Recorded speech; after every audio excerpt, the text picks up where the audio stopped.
Hey folks, welcome back to Gaming Garbage, where we take a look at games, chat about the gaming news in the industry, and of course, stream for fun. Today we're going to be doing gaming news. This is January 22nd through the 28th, and man, there's so much this week, I can't even go through it all.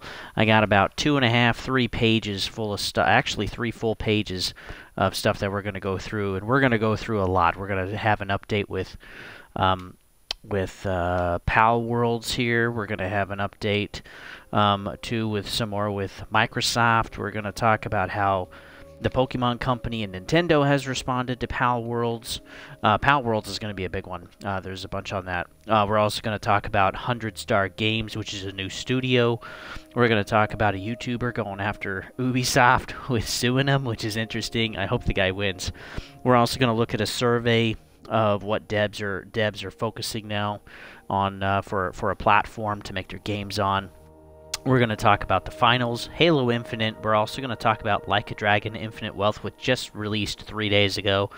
We're going to talk about Microsoft and their layoffs, and then we're going to talk about some other layoffs, and then I'm just going to have some final thoughts on physical games, as this will all tie in with Microsoft's layoffs as we get into it. So, thank you for tuning in, folks. You can always follow me over at YouTube at GamingGarbage22, where I archive and focus most of my attention there.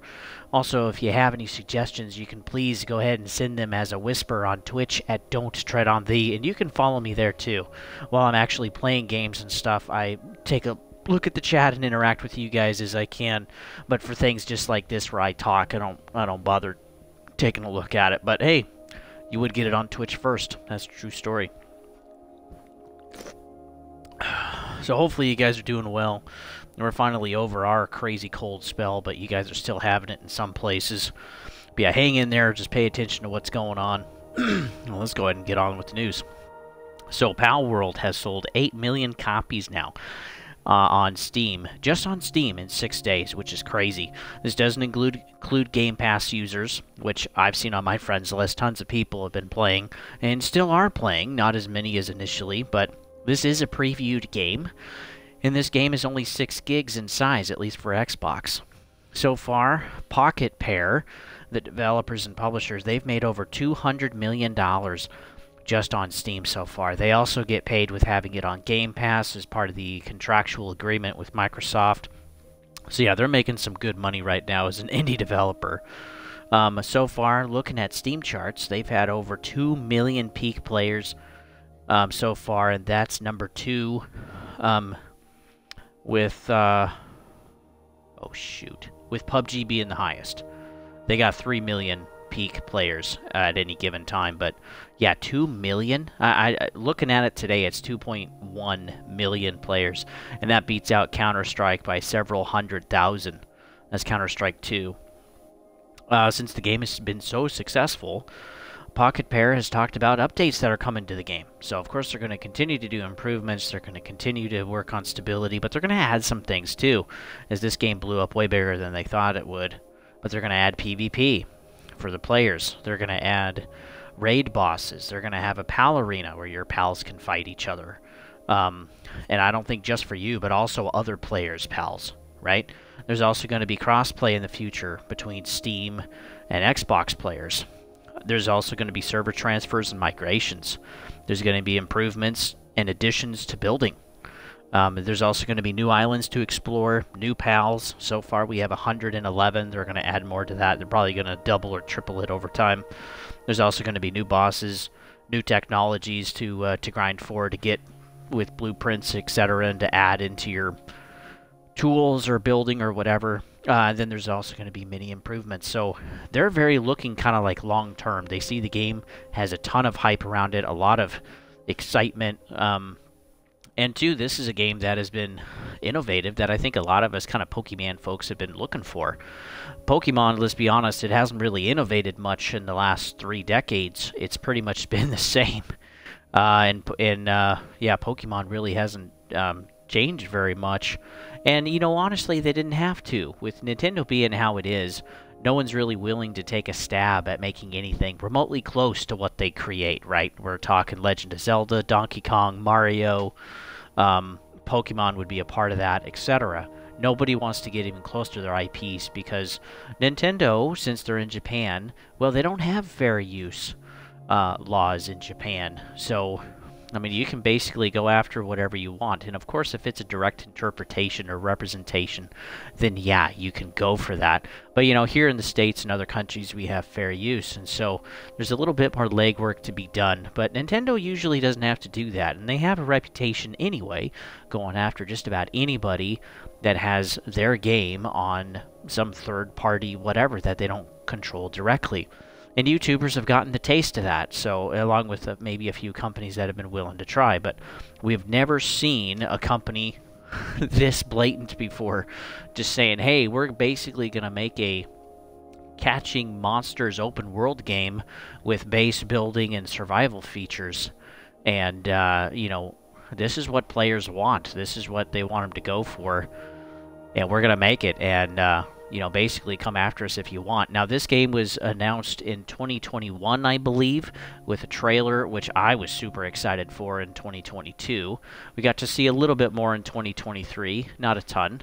But, you know, now we have a game preview. And so they could tweak things, they could adjust things, which I wonder if that's kind of a legal move anyway, to just say, hey, we're going to put this out here, we're going to see what happens, we're going to see what Nintendo does, and you know, we can tweak things off of that, which is a really smart move, because that doesn't mean they have to completely cancel their game. It's just now in, you know, open source beta testing, basically, and then they can tweak whatever they need to get around stuff and not have their game completely be shut down, which is really smart. But there are some concerns, of course. Some pals look very, very close to Pokemon, like Electabuzz. I mean, he is basically almost a carbon copy of what that looks like. And it's very easy to tell, like, even during the little preview initial look that I did for the channel, which you can look that up if you'd like, it was pretty easy to tell that some Pokemon looked really, really close, like like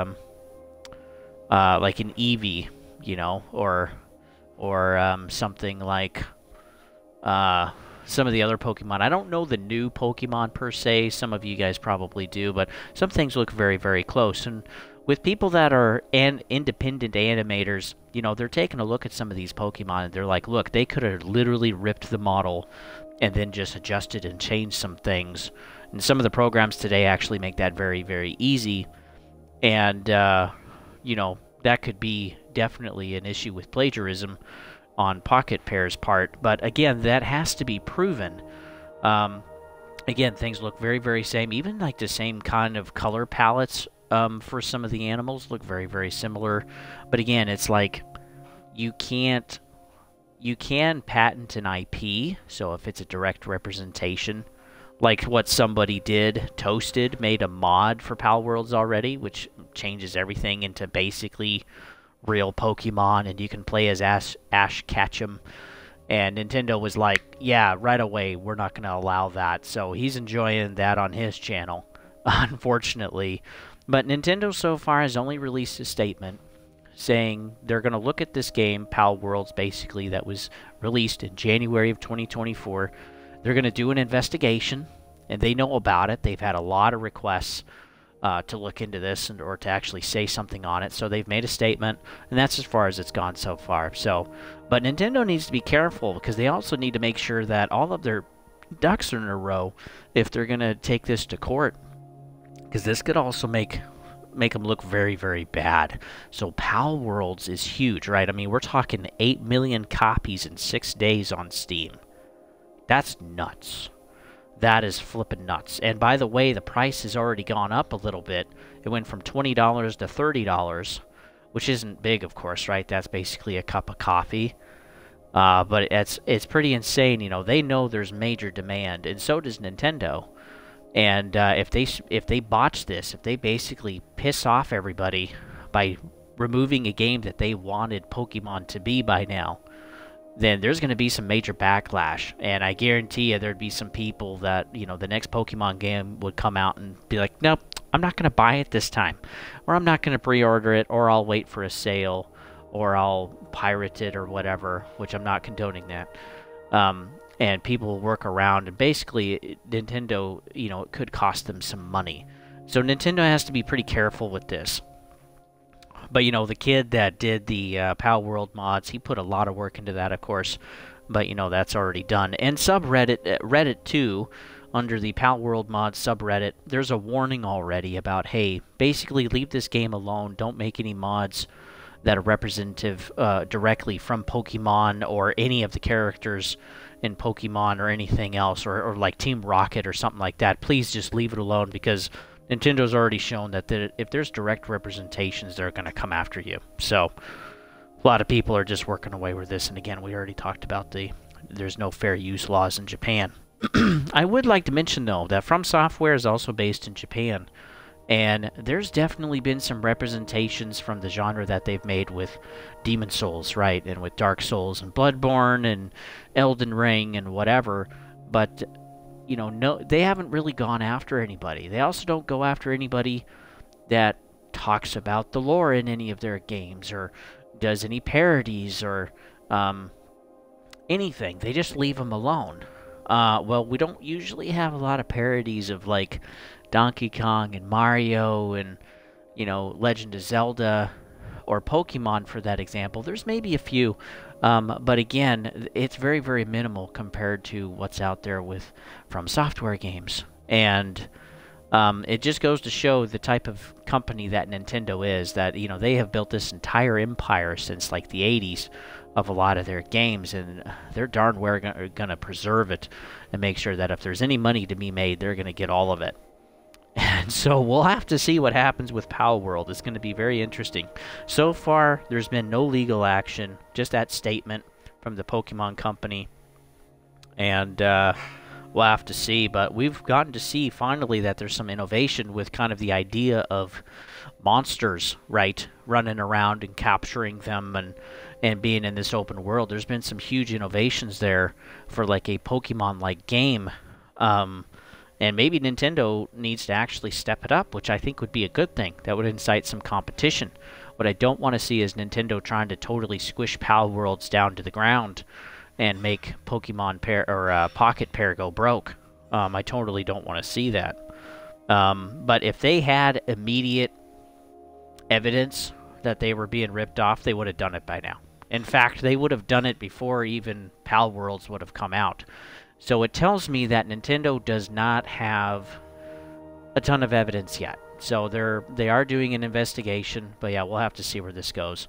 Also, a few other notes about PalWorlds. Some people have been complaining about animal abuse, and honestly, you guys can just screw off, because Pokemon has been doing the same. I mean, Pokemon, honestly, you're trapping animals, and then you're training them so that they can beat each other up to unconsciousness. And they can never die, basically. Very, very rare. And then you just heal them back up and shove them back out there again. I mean, it's literally like cockfighting for kids, you know, or dog fighting, right? Where you have roosters or you have dogs fight each other. And, you know, that's technically all illegal due to animal abuse. But come on, we're talking about pocket monsters. That's what Pokemon means. And, yeah, they've been doing this since the 80s. So if you're going to scream animal abuse in PalWorld, you know, you should absolutely be doing that too for Pokemon. And how dare you for playing Pokemon games? For those of you that think Pocket Pair, you know, absolutely deserves, you know, some death threats or whatever from you Pokemon purists, again, Pokemon Company hasn't really innovated at all. The most innovation that they had was the kind of like mobile game that was augmented reality, where you could go catch Pokemon in your neighborhood or whatever. And but again, Nintendo Company hasn't really done anything like that.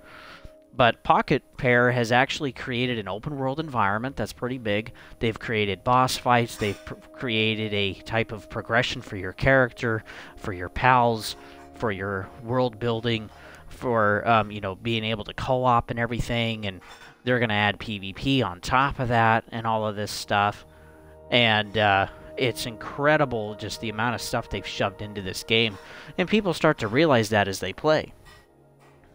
And yeah, Pokemon hasn't really innovated much at all. They're just selling an IP, and you know, they're just selling some of that, reselling it to you, basically repackaging as much as they can. Sorry for the noise in the background.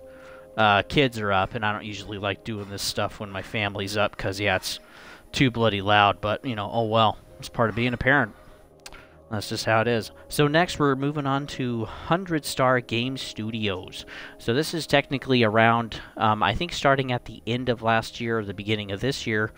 And this is based in London. Their goal is to make AAA games. And it's only with 100 people. So they're keeping the studio relatively small. And the founders of 100 Star Games, they're the co-founders of RockSteady. And we know that RockSteady is pretty famous. I mean, they made the Batman Arkham games. And, you know, Batman Arkham series has been a wonderful series. A lot of people, too, were excited for Suicide Squad, as that's been multiple years in development now. And, but we can tell totally that RockSteady is different at this point because of Suicide Squad. I mean, it's becoming a live service. The previews that we've had already from IGN show that the combat is actually pretty generic. We're turning all of our beloved heroes basically into bad guys, and then you don't even really get to fight Brainiac. It's more like you get to fight tentacles with purple pimples on them, and that's kind of the combat. And it's also very fast-paced and whatever. And this is a looter shooter on top of it. So they're completely stripping out kind of the immersive, emotional story and just shoving it in with action with the character models that we know and love, like Harley Quinn and Deadshot and Captain Boomerang, right? And then shoving in like Superman, Batman, and the Flash and Green Lantern as like the bad guys, and of course Brainiac. But again, this is all done in an open world, which is cool, but it really takes away from the depth of what RockSteady has done with their games previously. And, you know, if people are leaving, because it's not just the co-founders, folks, it's also other devs within the company that have joined 100 Star. And, you know, they all left at the end of 2022. Somehow this kind of just wished right under the radar. We didn't really hear this very much, but we're hearing this now. And, yeah, 100 Star Games are going to work on their own stuff they want to make. So congratulations to them. Honestly, I think that's awesome. Remember, folks, we choose who we work for. But, yeah, if your company or your boss is just totally going in the wrong direction, you know, there's nothing wrong with choosing to work somewhere else. Just make sure the transition is good and healthy, right, for you and for the company. Don't just purposefully make things a mess. You know, anybody can do that. But, yeah, we'll have to see what 100 Star makes. Now, they'd have to get some licensing agreements to maybe make some more Batman games or Superman or whatever else, maybe some others from DC. But, yeah, we'll have to see what their first game is. So far, nothing yet, but it's clear. The direction that Suicide Squad went in, you know, some of the people at RockSteady, they were absolutely tired of it enough to go and make their own studio, which, awesome. It's going to create more competition. And two, I think we're pretty seriously sure that Suicide Squad's going to bomb. It's just not the game we're looking for, not the game we're expecting. And this also shows folks that studios can change over time. And that the leadership matters a ton. And if the leadership is all about money and greed or chasing the trend, the games are going to suck and decrease in value. If the studio and the leadership is more focused on creating an experience, creating something that they can tell and kind of, you know, something for the players, then it's probably going to make pretty good money, just like Baldur's Gate 3, right? Just like PalWorlds, okay? They're making a ton of money off of those games, and they should. So, next we're going to talk about a YouTuber called Accursed Farms, and he's actually suing Ubisoft. And he's suing them over the game The Crew. Now, this came out in 2014. This wasn't seen as a live service, but Ubisoft has said that they're shutting down the servers as of March 31st, 2024. And Accursed Farms is like, oh, well, wait a minute. You still have to, you know, provide some way for me to play my game because I bought this game as a good, not as a service. And legally, Ubisoft is not allowed to do that. So he is taking them to court. We'll have to see exactly what this does and what can become of this. It definitely will be a fight, I'm sure, unless Ubisoft just wants to make some kind of a solo patch for the game. But again, you know, we've talked about this too with digital games or with everything becoming live service, is that, you know, you can spend tons of money, like Anthem, and then the game just basically dies and becomes worthless. if the game sucks, because they focus too much on making money and microtransactions and everything else. And this is just another example of, The Crew. That's supposed to be basically a co-op game that you can play with others and enjoy for decades to come. But, after a decade, they want to shut it off. And again, there's probably not a lot of people playing games on The Crew, but, it's the principle here that you pay for a good as a gamer, as a consumer, and you should still be able to use the good that you bought. But when everything becomes live service, when everything becomes online, that is the issue that we're running into as gamers, is that, we lose the ability, the capacity to be able to enjoy the goods that we buy when we want to use them. We're losing that capacity. So, and again, this is going to be, in my estimation, Suicide Squad is maybe going to run for a few years as a live service game, and then it's just going to die out and be worthless. And again, for those that spend the money, I hope that doesn't happen, but I think that's pretty likely.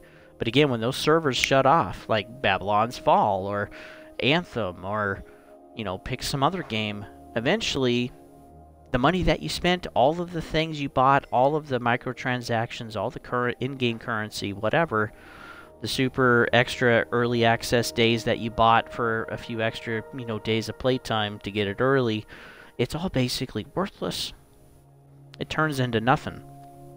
And games should not be temporary, especially when we buy them, as a good. Now, if the game comes out initially and, hey, it's going to be live service, and it's going to be, then, really there's nothing you can do with that. Just understand you're going to buy it, you're going to get your enjoyment and time out of it, and that's going to be that. But yeah, we'll see what happens with Accused Farms. I will do my best to keep up with the story.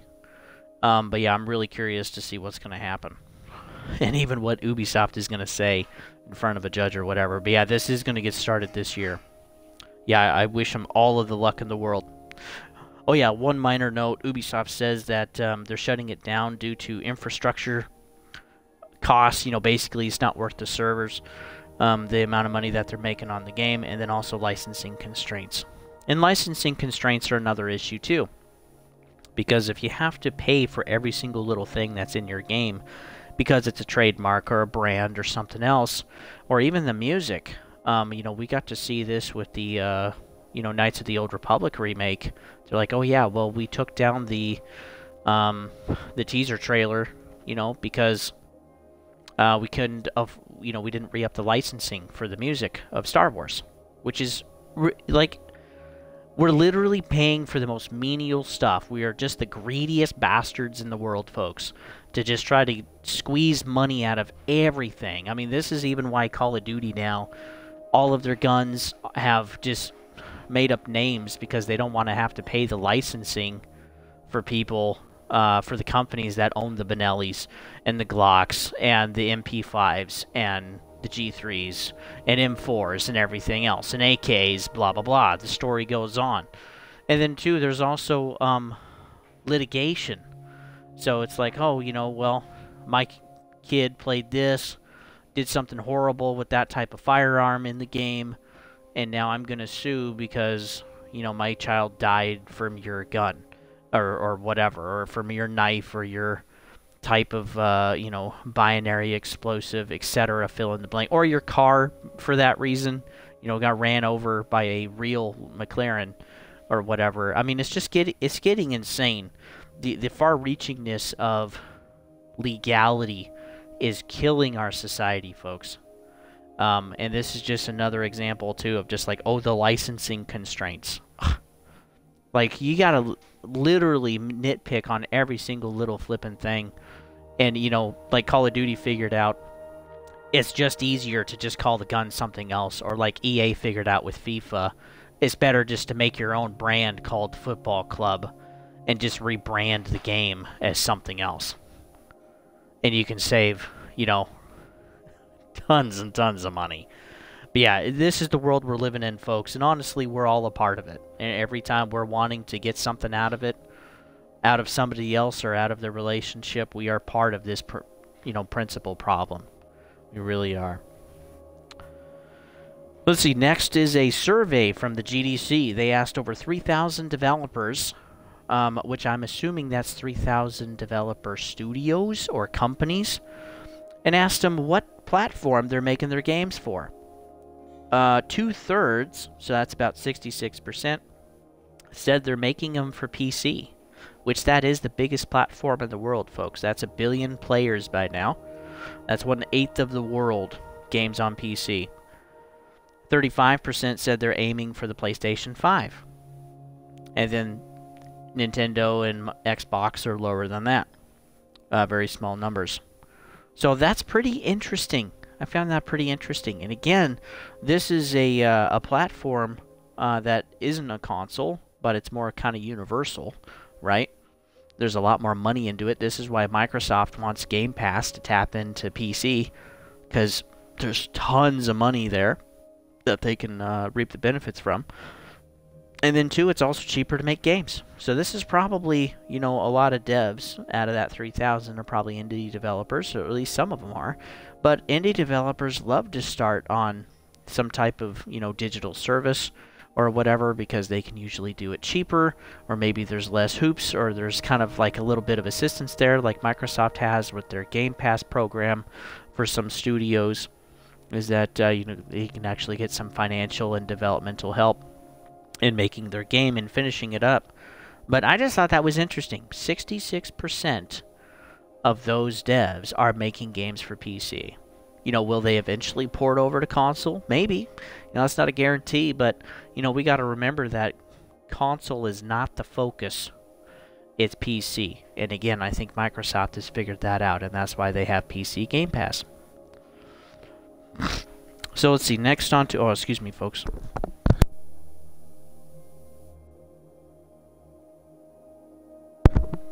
Alrighty. So next is the finals. Well, the finals doesn't seem to be doing very well. Let me explain. They've added a solo mode where you're no longer playing with individuals. You're just playing with people that, with 11 other players in a free-for-all in this mode. And it's called Solo Bank. And basically, you work to get certain boxes and try to bank them in your own deposit box or whatever, kind of at your base, if you want to call it that. And they're adding this new mode. It's a limited time, but, they wouldn't be doing things like this, like a solo mode in a multiplayer game, especially a co-op multiplayer game. The big thing was supposed to be 3v3v3, and that's becoming, that must be becoming a problem because they're making this mode temporarily. Now, again, maybe it's just to, include a few more people or get a few more folks out there. But we know, too, that multiplayer is really not all that it's cracked up to be anymore. We don't have clans anymore. We don't have tournaments anymore like we used to. It's a lot harder to find friends because basically everybody's toxic at this point. And also you don't trust a lot of people because there's a lot of backstabbing in games. Well, because you can, because it's not illegal. But taking a look at Steam charts, they've shown a 45% decline in players in the last 30 days, and which is pretty wild. And so, are people still playing? Not really. People I think initially started it or whatever, and but yeah, their player counts have dropped a lot. They had several 100,000 to begin with, and but yeah, I think it's pretty wild that they've had so many actually leave the game. And I did mention this when I did my review, at least with my initial look, is that I didn't know if there was going to be somebody that where the game actually had a lot of legs or whatever, because there really wasn't a ton with it or anything. And but yeah, the game, like, it does have some stuff to work toward in the game. There's some leveling up, there's some weapons, there's gears you can work on, but too, there's also some things you can actually pay for in the game. The whole game is basically a free-to-play game, and but yeah, they're not making a ton of money, I don't think, because they're having to do this new kind of solo mode. It's, again, limited, but we'll kind of see how that goes. But overall, the finals is not doing well, in my opinion. Like, it's fun, it's enjoyable, you know, but there was also a big issue with a lot of hackers in the game. Even they could identify hackers, but they couldn't stop them for whatever reason. You know, that was difficult for them. But yeah, I don't think the finals is doing very, very well. And, you know, they're going to do everything they can to keep their boat afloat, but I don't think it's going to last past this year. I think that would be pretty tough. Next, we're going to talk about Halo Infinite. So Halo Infinite is no longer doing seasons. This is put out by basically 343 Studios, but they're going to do operations instead. And so we already know that the last round of layoffs that Microsoft had, it did affect 343 Studios. And it was actually the only studio. It wasn't anybody else. They were the only ones to suffer layoffs. But these operations, they're going to be kind of like seasons, but they're going to be smaller. There's not going to be as much content there. They're basically still going to technically be like a battle pass, but there's not going to be as much.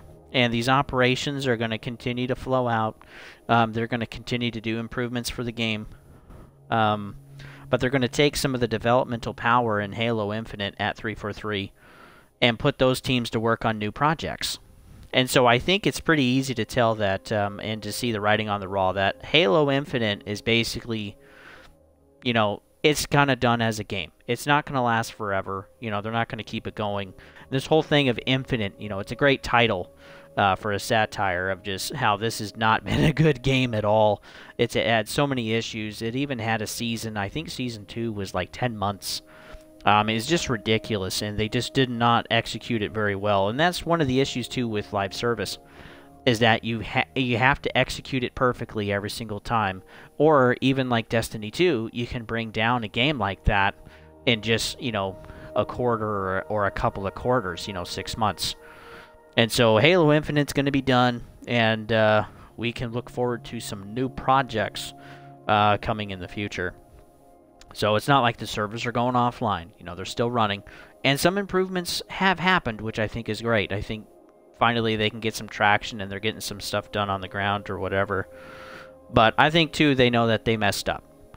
And it's pretty insane to hear that, you know, they're going to try to keep the game going, but, you know, these operations, they're not going to be sustainable.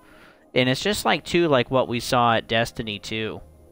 And Destiny 2 said, hey, they're still going to make content, you know, but they're not going to do these big DLC drops anymore. They're not going to do, they're not going to do other stuff as well. And it's basically going to run for a couple of years, and maybe that's kind of going to be it. They even delayed Marathon because they know that it's not ready, that people aren't going to accept it enough, or they're not going to make enough like they would hope. So yeah, these live services, man, they're just having a brutal time. Speaking of live service, we know that microtransactions are, of course, a really big part of these games, and Like a Dragon, Infinite Wealth, the game sounds great. It's actually got a 4.9 out of 5 stars on the Xbox console. It's doing a great job, but one of the microtransactions is New Game Plus. I'm not even kidding. So the Ultimate Edition, if you buy that, or I guess you can buy it separately for an extra $15, but we're talking like $110 here for the Ultimate Edition, and then you can get New Game Plus, which is just so ridiculous, so horrible. But yeah, never have I heard of New Game Plus being behind a paywall. That is utterly disgusting. And I don't think a lot of people have figured that out yet, but I think they will. And when they do, they're going to be kind of pissed because that's just kind of a given. And, you know, over the last decade, folks, with live service games and microtransactions and DLCs, we've seen that things have been developed in a way to improve the experience or to even give more content to the players. But instead, over the last decade, we've seen this transition of kind of increasing the grind, increasing more stuff behind a paywall, releasing a game in parts, and then, you know, or even taking things away and reselling it to you as a different package or whatever. And I think it's, yeah, this is just another example of a new microtransaction. of New Game Plus now being a microtransaction. Like, I can barely wrap my head around that.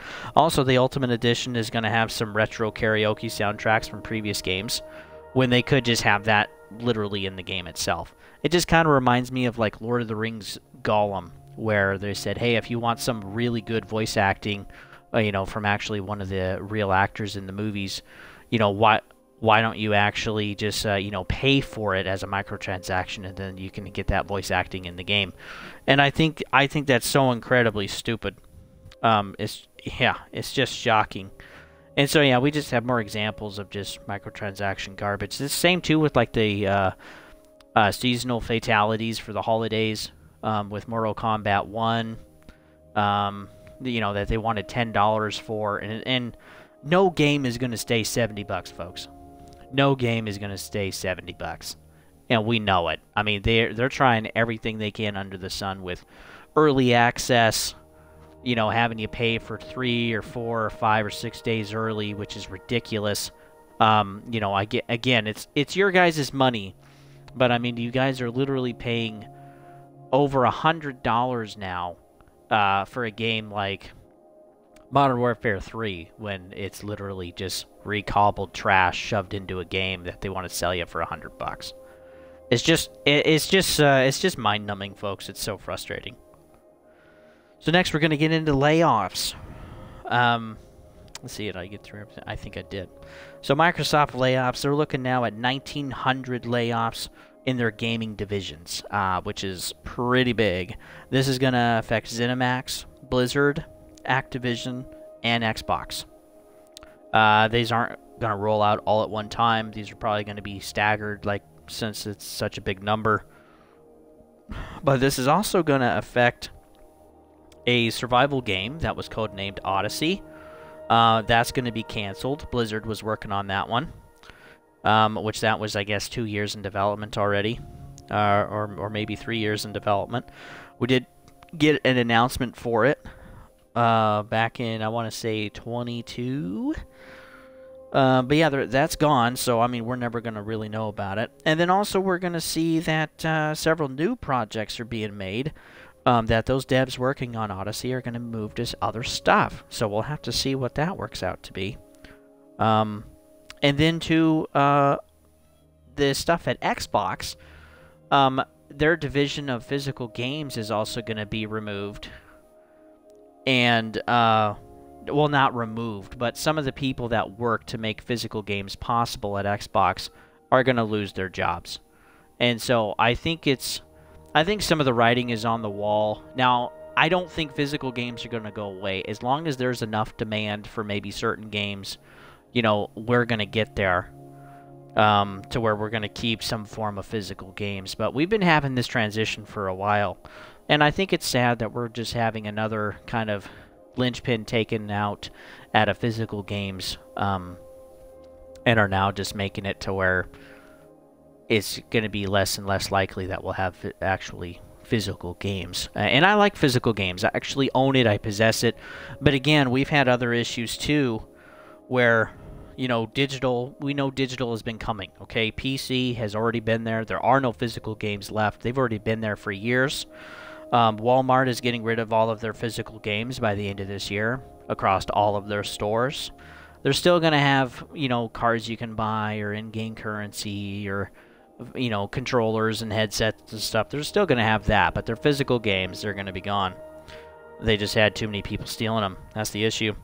Best Buy is also removing all of their physical movies. So that's already happened as of Christmas. So that's done. We also know that Starfield is actually getting pretty hard to find.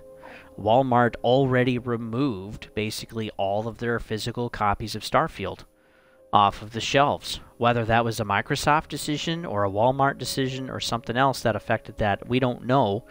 But yeah, that was last year sometime after Starfield came out. They're like, you know what, we're just going to tear all of them off the shelves. And even at my Walmart, the Xbox section has been really bare of games. PlayStation 2 a little bit, but not as bad. But yeah, basically the Xbox section has been empty. of physical games. It's been kind of weird. Some of them have been coming back, which is nice. But yeah, that is just kind of a weird reality there. But also, we've been having an issue with physical games not being all on the disc. So we know that too. Call of Duty Modern Warfare 2, last year, there was barely any data on the physical disc at all. We also know Starfield didn't have all of it. We also know that Lords of the Fallen didn't have all of their data on there.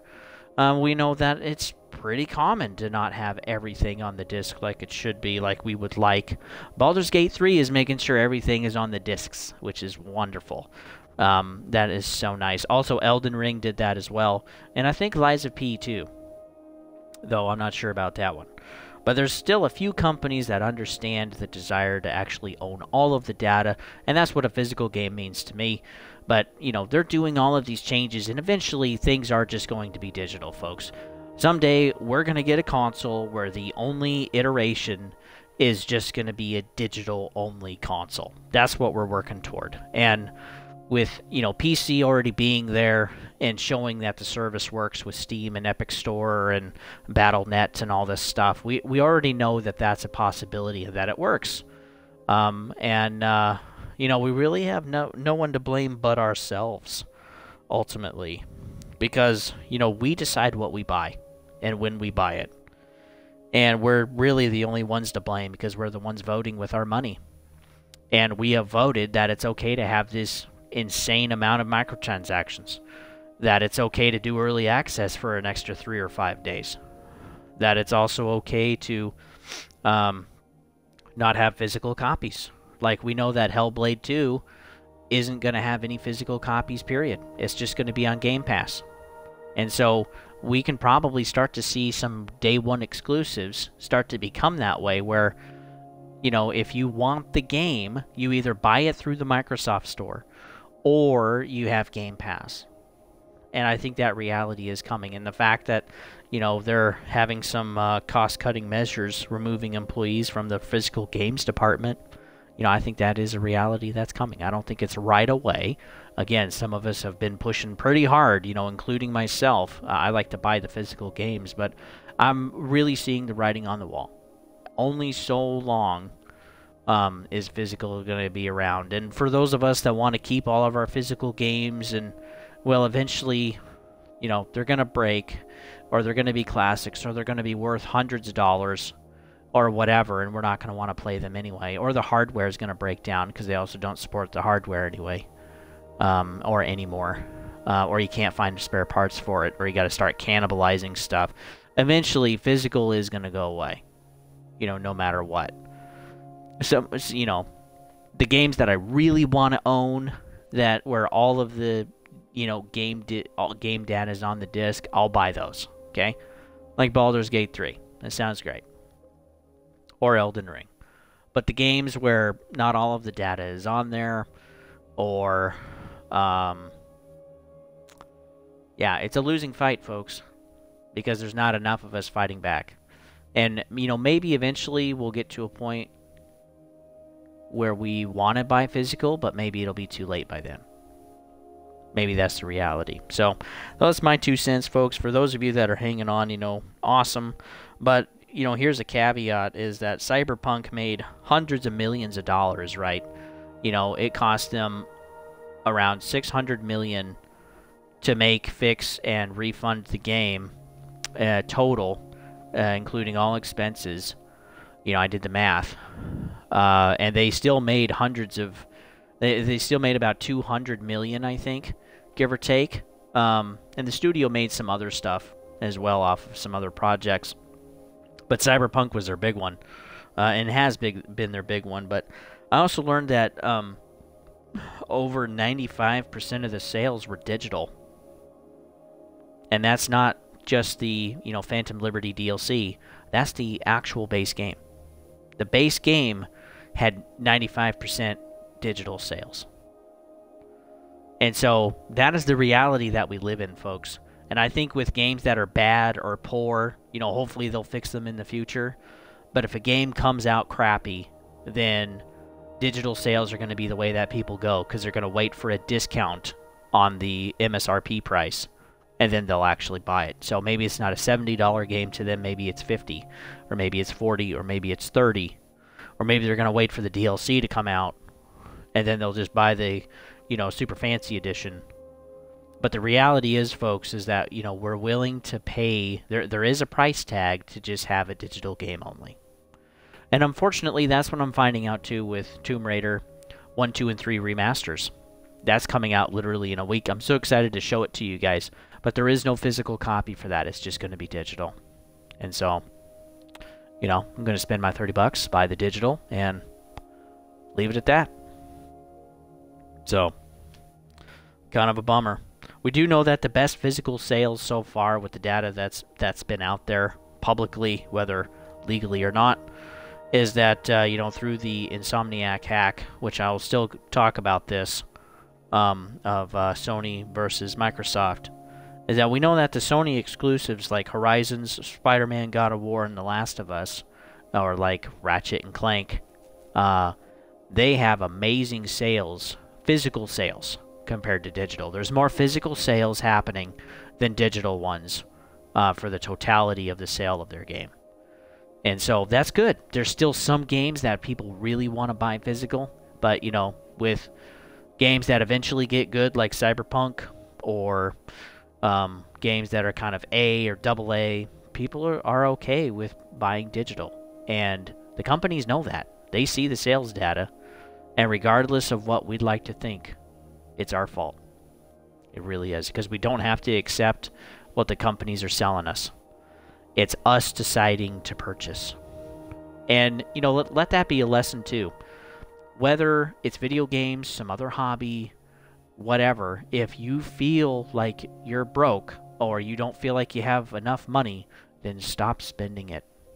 Okay, stop spending on credit, because it's not the circumstances that make you broke. It's not someone else making you spend money, right, that you don't have. Realize that it's you. You are the one that's doing the action. You're the one that's responsible. And so, start to have some self-control, folks. That's a really good thing to have and to master. And with that, folks, hopefully you guys are doing well.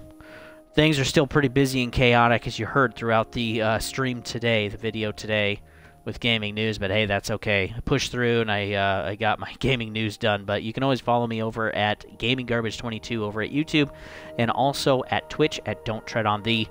And if you want to leave a comment or reach out to me or whatever, you can certainly do that through Twitch. You can send me a whisper, and I'll get back to you as soon as I can. And with that, folks, I'll see you on the next one.